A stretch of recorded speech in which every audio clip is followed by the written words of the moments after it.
Legal Maxing with Liz. Hi, welcome to Legal Maxing. I'm Liz Lagonis, and I am so excited to be here with Ashley Estelet. And she made me feel so warm and so welcome. So I met her at Legal Week online to check in at the Hilton a few years ago. Like, I don't even think I was a customer yet. We had worked together. And she was like, Liz. And she gave me the warmest hug. We hadn't met in person. We just had like exchanges, right, over email. And it was fabulous. So I am thrilled to be working with you. And I'm thrilled to be doing Legal Maxing with you. When they first told us that you were coming on board at Tech, like, I cannot tell you how excited I was. We were just thrilled, have been thrilled the whole time you've been here. And now we've got this podcast that we get to, take on. So it's amazing. It's the best team. I just love it here. Anyway, your origin story. How did you get here? Did you grow up and say, I want to be in legal tech and do marketing? Shockingly, I didn't.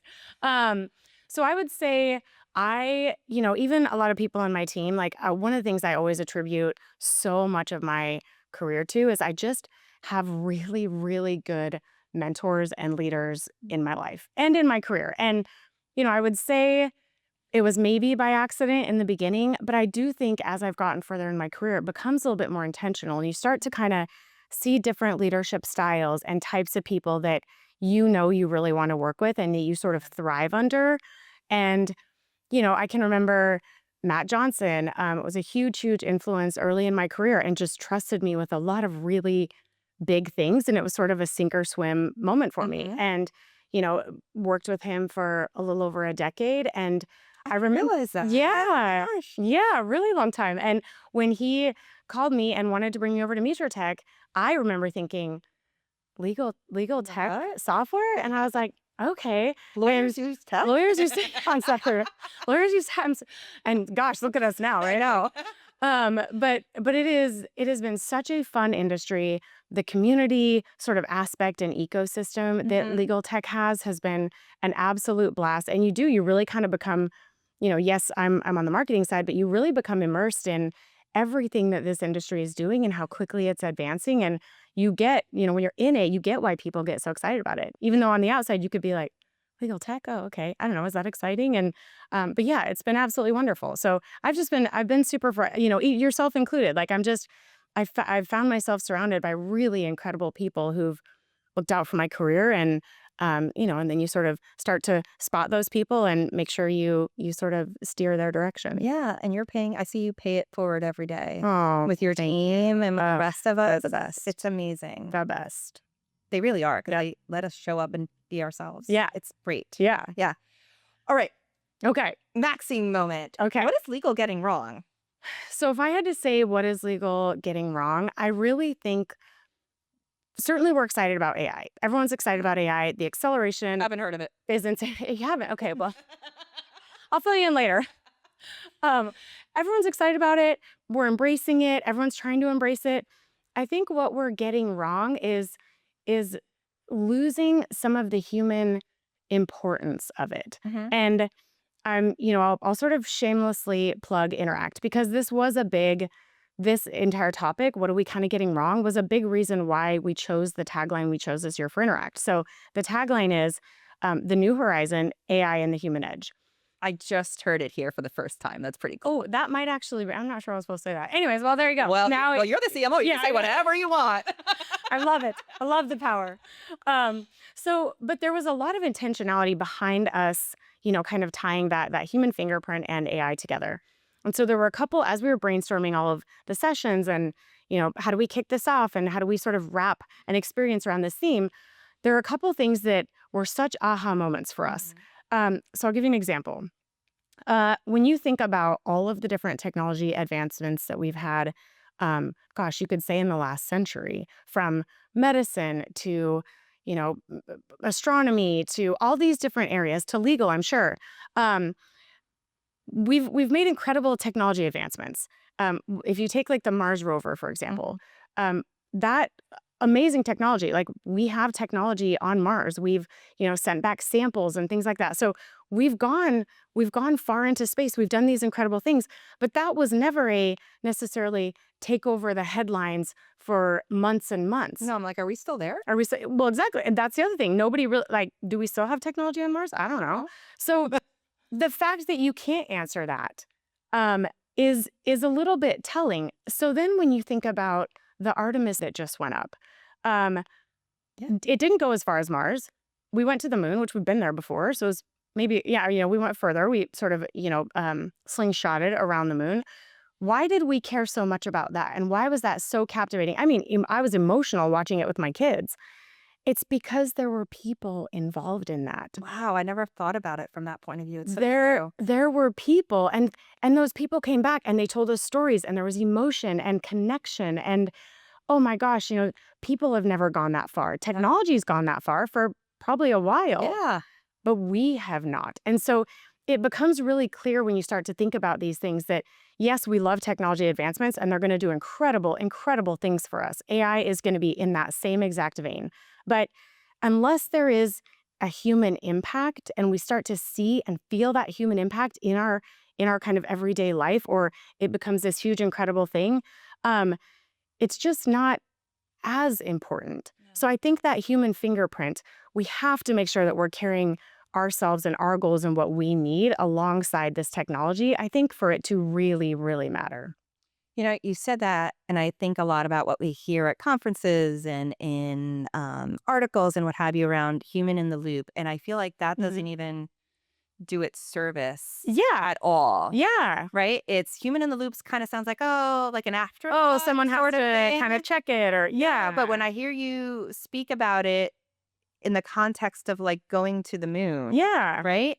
No, like that's powerful because a human being literally did something with that technology. Yes. Because of the technology, that human was able to be the first on the moon or That's to be right. able to go The and circle the furthest. moon Yes. around, Yes. right? We're not necessarily talking about the tech. We're talking about, right, the achievement of that individual, which honestly is what we do every day, Yeah. right? When we work with our customers every day, we're like, well, what do you want that experience to be for your people, Yeah. your team? What are you enabling? Yep. What can this technology do for you and your team? And that's the piece that matters.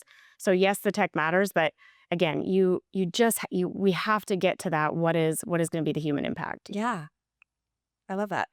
I love those moments where I get to pause for 1 second.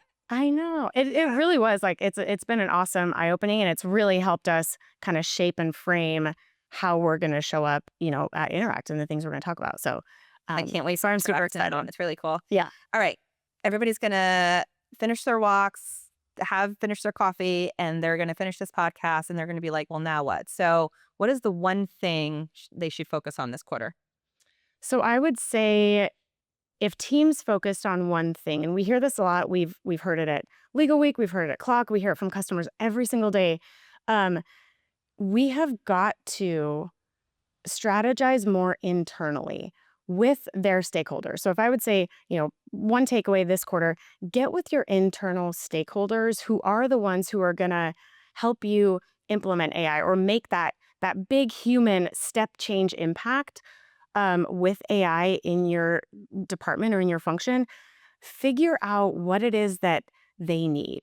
We hear a lot, there's pressure coming from the top to use AI, implement AI. But then a lot of times when we get there, or the customer gets there, their IT or someone else says, "Whoa, hang on, you can't use AI for that thing. Right. It's not secure. It's not this. It's not that." Right. Okay, so let's go find out. Each person should go find out what it is that these other stakeholders need to be comfortable with what type of AI. They could say, if XYZ doesn't exist, we absolutely cannot adopt it. Like, maybe it's compliance, maybe it's security, Yeah, maybe it's stop something else. wasting time then Yeah. exploring. Yeah. And then they've spent all this time analyzing all this technology. They're ready to bring it packaged and so pretty and say, this is the AI we're going to use. And then it just, hits this massive roadblock. So I think go figure out what that needs to look like internally. Then you can go find the right partner, find the right technology provider that's going to sort of bring that to life for you. And you could communicate that to them And think how much easier it's going to be. Yeah. I mean, we have those conversations all the time, right? We're thinking like, oh, well, I need AI. Oh, okay. But Yeah. And the great thing is, but are we the right one? Like, I don't know. What are you trying to solve for? Like, Yep. yeah. And I think we have so many in-house experts, yourself included, that it's okay if you actually have those conversations and then you're sort of like, oh, well, I actually don't know, or I don't know how to go have those conversations. I don't know where to start.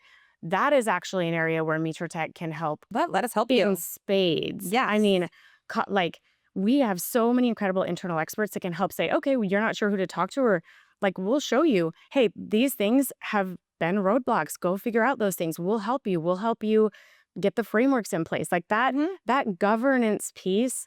And it's going to look different in every organization. But I think Absolutely. that has to be figured out internally to really be able to adopt something that, again, is going to have that super meaningful impact. Absolutely.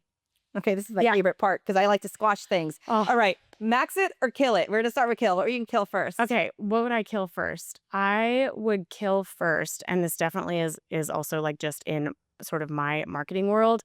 I would kill this just overt pressure to adopt AI. Mhm. I get some companies maybe, or some organizations really have to kind of put that in place to get people to lean into it. Yeah. I feel like we lean into it so much, but it shouldn't be from the lens of I have to do it or I'm going to lose my job, or Yeah. I have to do it to check this box. It should be, again, what am I trying to achieve? And then, oh my gosh, now I've got this incredible technology that I didn't have before. How do I go implement that and push it to accomplish that thing, whatever it is? Yep. So I think if we can just like take a bit of the pressure cooker down, and let people really play with it and figure out what it can do and what they need and Play apply with it in it. that It's okay way. to play. Yes. Yeah.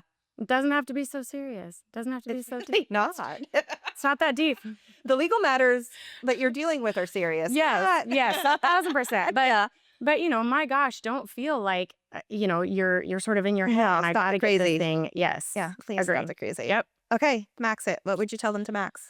I would tell them to max that ability to figure out that outcome. So you may not know the path to get there. Again, that's where I think we can really help. That's most of us. That's most of that's actually probably life. Yeah. I don't know.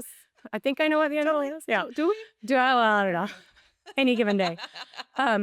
Figure out what that outcome is, Mhm. and then work backwards from that. Because again, I think we can kind of get caught up in this, oftentimes too, even the short-term performance. I tell my team all the time, one of the roles of a marketing leader has to be balancing long-term brand building with short-term performance. But you have to have both. Yeah. And I think AI has maybe compressed us into just focusing on that short-term performance. What do I have to do this quarter? I got to check Yeah. the box this quarter. I got to check it this month. But you really do have to understand what's more of the end goal, because then you're thinking about AI in a totally different way Right. than you are if you're just sort of saying, I gotta figure out how to check this box, by the next board meeting. Wow. I just had a big moment when you said that for me because it aligns really nicely with how the legal practice is and what lawyers do every day, right? Under immense pressure of trying yeah. to solve a problem, they also have to like balance that short-term pressure of need, like we need an answer now or we need to resolve something now, but it has to fit into that bigger context and goal of their clients or their company that they're in. Their mission or their values or their So we're just asking them to do what they do in their day jobs. yeah. It's easy. That's it. We solved it. That's it. All Solved. right, moving on. Thank you, Ashley. You are so welcome. I'm here to help. Here to help.